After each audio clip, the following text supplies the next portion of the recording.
Okey, alhamdulillah hari ini dihadirkan seorang adik ni ada satu cabaran. Dari mana adik?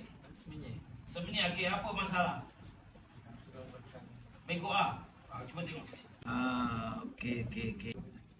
Duduk bersakit diri nanti. Lepas tu pernafasan ganggu pernafasan. Selain daripada itu aktiviti harian nanti gangguan.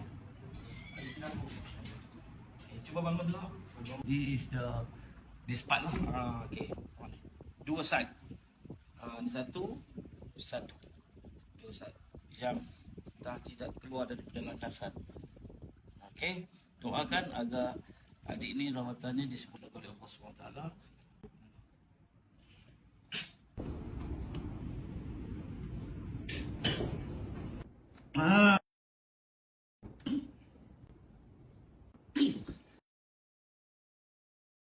Hai, hari ini dah bersanya adik ini tulang apa tadi? Tulang bengkok.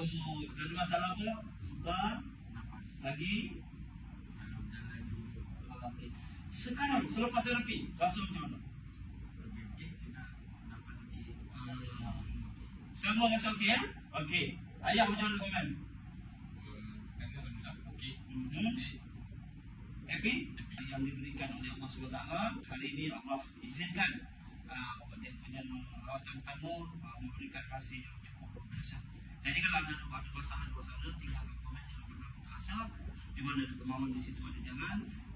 Okay, follow saya di Master di SMR TJMT Social tadi kita akan guna krim oral capsicum, minyak batu melala dan juga kayu putih untuk adjustment dan juga usaha. Okey.